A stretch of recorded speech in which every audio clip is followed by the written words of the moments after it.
Kevin Gates recently went on the Club Shay Shay Podcast and did a pretty good interview according to his fans. A lot of people found the interview to be very comedic and missed the most serious parts, like Kevin being touched at a young age. I saw that you did an interview with Mike Tyson, and you revealed for the first time, you never revealed this before, that you were sexually assaulted. Yeah, I was sexually victimized. So I've heard people say, what's so traumatic about this? Not only is the child robbed of his youth and his innocence, but when he or she tells the person that's in charge of protecting that youth and innocence, they go unheard, they're not believed. That was one of the reasons that me and my mother had a, disagreement. That's one of the reasons, like, we told you what happened to us. It really forced me into being kind of like a vigilante kind of in a sense. Because I took like every type of martial arts you could think. My grandmother had me and all of that. And for a long time, and I hate what I'm about to say, for a long time I exhibited a lot of violence out of fear. People salute me for a lot of stuff, but that was out of fear. That wasn't out of just me being no monster, no tough guy. That was fear. Were you a teenager at the time? Yes, sir. Just by looking at him, you'd have never thought something like that could have happened to Kevin.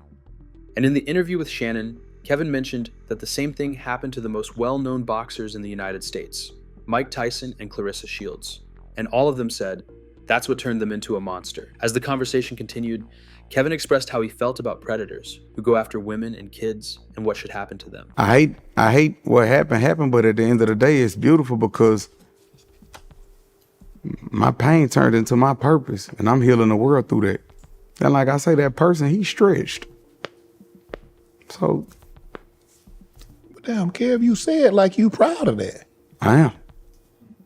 The fuck? Kev. You touch a kid, you're supposed to die. Straight up. You rape a woman, you're supposed to die. Straight up. Kev, but that's not your purpose. That's not your... Who? I thought we were going to let him handle that. Who? Boy, God ain't put me here to be... God give me the strength to make sure this nigga... Man, I want to stand over and give him everything I got. God, please let him be stretched. Because sometimes you give him everything you got and they, God don't take his hand off him. But if God take his hand off him, that feet going up in that air. His feet going up in that air. That's how that's supposed to go. In regards to these statements Kevin made, there were some in the comment section that agreed with him. One comment said, I don't respect those that prey on the weak. Amen. All predators' feet must go up in the air. When he said, you grape a woman, you're supposed to die. And when you touch a kid, you're supposed to die. I felt that. As the interview continued, Shannon asked Kevin Gates about how he used to be on drugs. And without hesitation, Kevin talked about how he was so depressed back in 2020, did drugs, and at one point, he even shot himself in the head. I read that you were on drugs really, really bad. Oh, God, yes. Did you feel, heavy drugs like coke, heroin, marijuana? What were your pills? Opioids. That's H. Heroin. Yeah. I was sipping lean. I was smoking weed. Did you feel like you needed that to function, to do music? How did you get it? I was so depressed, I just needed something to cope. I ain't want to live. I done shot myself in the head before. I got a bullet in my head. I ain't want to live. And that wasn't that long ago. Wow. That wasn't that long ago. That was 2020? Yeah, 2020. And that's what made me really start speaking up for men. I was suffering in silence. And it's just like, I'm doing all this working out and I got myself together, I'm doing all this, and I'm still seem like I'm just being tolerated, I ain't being celebrated. Like, and the reality hit even harder when you ain't inoculating yourself. Mm-hmm. Like, damn, I'm just only as good as what I could provide. That's how I felt. Right. I'm only as good as what I could do. There are many things that Kevin Gates says in this interview that people from all types of background can relate to. This part right here really hits home for me personally. As a man, you are mostly tolerated and not celebrated. Even when you're doing your job and providing for others, you still go unnoticed. Just like Kevin Gates, I've done the right things, helped others, been a provider, and still was not celebrated, just tolerated, and I just suffered in silence. This is the reality for many men in today's world, which is why many have fell into depression, and the self-deletion rate of men is constantly increasing. One fan wrote, "I'm not a Kevin Gates fan at all, but one thing I respect about him is the courage to say what's on his mind, even if it sounds crazy to many." Here's the thing. Some of what he's saying are thoughts that many men struggle with. Not feeling appreciated, thinking nobody cares about you. Even thoughts of wanting to end it all, because who will miss you? So I salute the young brother for being in touch with his feelings and not being scared to share his weaknesses. And I encourage all to surrender to God through Jesus Christ, because his power is sufficient in our weakness. Simple prayer. Lord, forgive me. Lord, help me. I trust in Jesus. I can't do it on my own. I'm on stage every night, an hour. I'm not even enjoying the shit I'm doing. Nothing. I'm living, but I'm not alive. That's how I felt.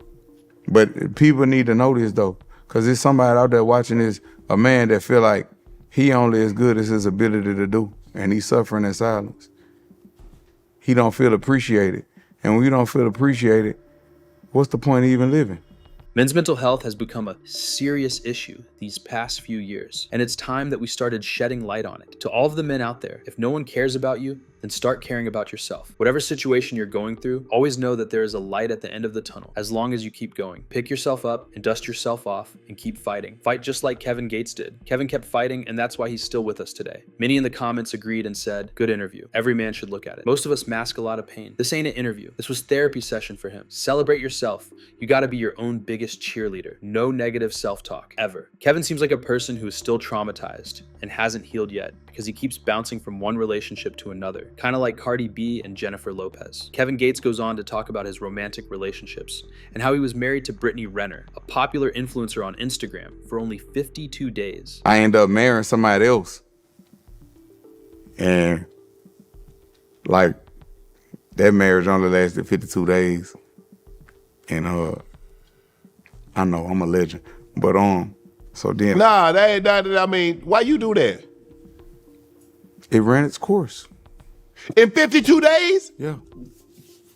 It could have ran its course in 15 days. But that was beautiful. It was a beautiful situation. I learned everything that I needed to learn, and then that's still my friend. We still cool. Yeah, I think I had on the pod. I thought you had. Hey, listen, I'm gonna tell you something. What? I've been probably knowing that person since like 2014, and she always been a friend of me. And then like, right after it was in the media, like, Kevin Gates was only married 52 days. He couldn't even keep up. It's cool. I ain't tripping. You know, my wife had called me. She said, "Hey." I said, "Hey, what's happening? You okay?" I said, "Yeah, I'm good. You know, I'm Gucci Louis Prada. You know, I do bullshit, you know, talk." She said, "How you don't feel kind of messed up or nothing about it?" I said, "No. When